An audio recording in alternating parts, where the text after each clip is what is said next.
अरे बेटा टुनटुनी, जल्दी से तैयार हो जाओ। तुम्हें देखने के लिए बड़े घोंसले से कुछ कौवे और कुछ चिड़िया देखने आ रहे हैं। अगर उन लोगों ने तुम्हें पसंद कर लिया तो तुम्हें और गरीबी नहीं झेलनी पड़ेगी। तुम राज करोगी राज।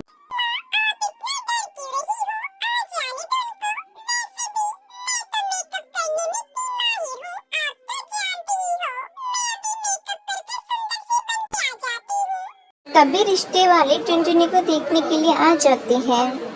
हमारा बेटा कालू कौवा बहुत बड़ी खेत का मालिक है। हमें आपसे कोई दहेज नहीं चाहिए। हमें तो बस एक सुंदर और सुशील सी चिड़िया चाहिए। आप अपनी बेटी को बुला लीजिए। अगर भगवान की मर्जी हुई तो जोड़ी बन जाएगी।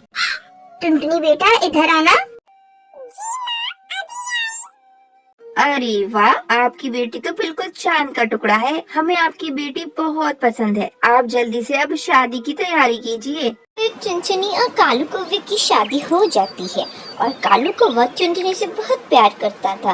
एक दिन कालू कौवा घबराते हुए टुनटुनी के पास आता है और यह कहता है कि टुनटुनी, हम बर्बाद हो गए। हमारा सब कुछ खत्म हो गया। टुनटुनी, अजी क्या हुआ? आप आराम से बताइए। टुनटुनी, हमारे सारे खेत बर्बाद हो गए। सारे खेतों में आग लग गई है। अब हमारे पास कुछ भी नहीं बचा। अजी आप भगवान पे भरोसा रखिए, सब कुछ ठीक हो जाएगा। लेकिन टुनटुनी, कुछ ही दिन में मेरी बहन की शादी है। सब जगह कार्ड भी बट चुके हैं। अब मैं शादी के लिए खर्च का पैसा कहाँ से लाऊंगा? मेरे पास तो कोई भी पैसा नहीं बचा है। सुनिए, जो मैं मायके से गहने लाई थी, आप उनको बेच दीजिए। उनसे आपको कुछ पैसे मिल जाएंगे।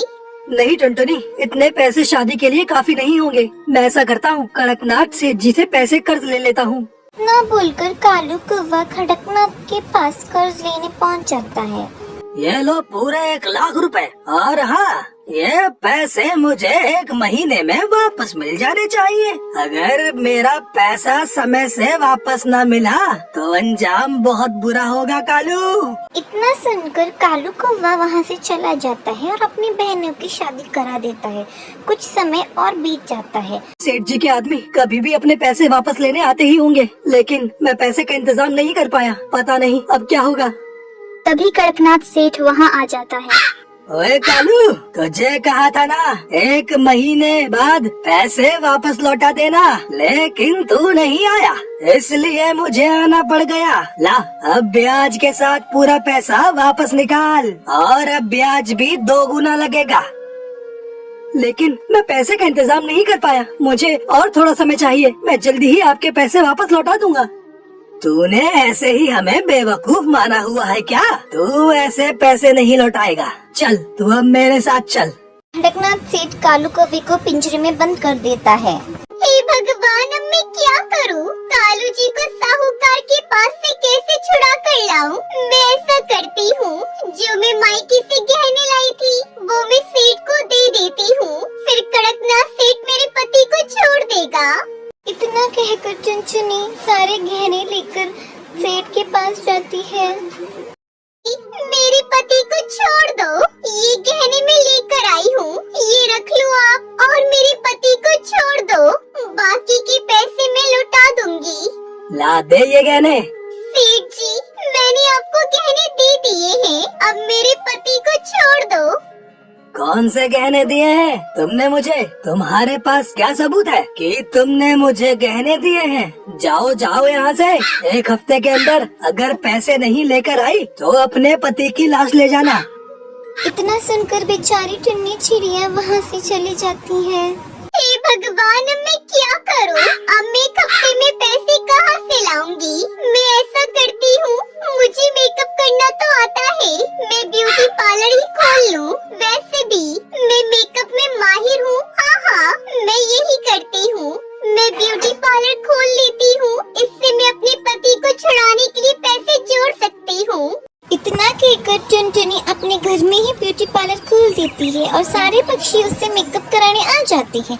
और पिंकी चिड़िया एक दिन आती है और कहती है कि बहन, क्या तुम मेरा मेकअप कर दोगी? सब मुझे बदसूरत कहते हैं, क्या मैं भी सुंदर लग सकती हूँ?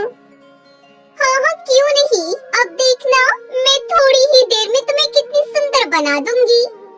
तभी टुनटुनी उस चिड़िया का मेकअप करके उसे बहुत सुंदर बना देती है।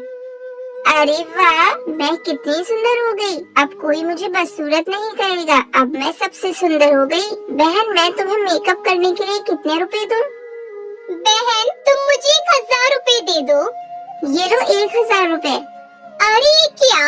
ये नोट तो नकली है। इस नोट को कोई भी नहीं लेगा। तुम मुझे असली नोट दो। मैं इस नोट को नहीं ले सकती। नहीं नहीं, ये नोट असली है। मैं तुम्हें और पैसे नहीं दे सकती। अच्छा, चलो फिर मैं पुलिस बुला लेती हूँ। अगर ये नोट नकली निकला तो तुम जेल की हवा खाओगी।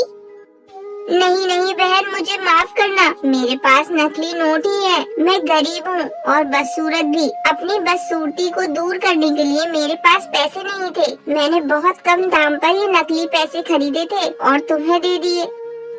फिर टुनटुनी चिड़िया सोचने लगती है, क्यों ना मैं इस चिड़िया से नकली नोट ले लूं और सेठ से अपने पति को छुड़ा लाऊं। ठीक है, मैं पुलिस को नहीं बुलाऊंगी। तुम्हारे पास जितने भी नकली नोट हैं, वो तुम सब मुझे दे दो। ये लो, मेरे पास 1 लाख से ज्यादा के नकली नोट हैं। मैं सब तुम्हें दे देती हूँ। टुनटुनी चिड़िया सारे पैसे लेकर खड़कनाथ सेठ के यहाँ पहुँचती है। ये लो सेठ जी, आपके 1 लाख रुपए दुगने ब्याज सहित वापस कर रही हूँ। अब मेरे पति को छोड़ दो। लगता है पैसे कहीं से चोरी करके लाई हो, पर मुझे तो पैसे से मतलब है। चल, छोड़ देता हूँ तेरे पति को। फिर कालू कौवे के साथ टुनटुनी चिड़िया अपने घर को चली जाती है। यहाँ से निकलना होगा। मैंने सेठ को जो पैसे दिए हैं, वो सब नकली है। इसलिए सेठ के पक्षी कभी भी यहाँ आ सकते हैं। तभी टुनटुनी चिड़िया और कालू कौवा अपना सामान पैक करके वहाँ से निकल जाते हैं और शहर के जंगल आ जाते हैं। फिर टुनटुनी चिड़िया वहाँ अपना ब्यूटी पार्लर खोल लेती है और खुशी खुशी कालू कौवे के साथ रहने लगती है।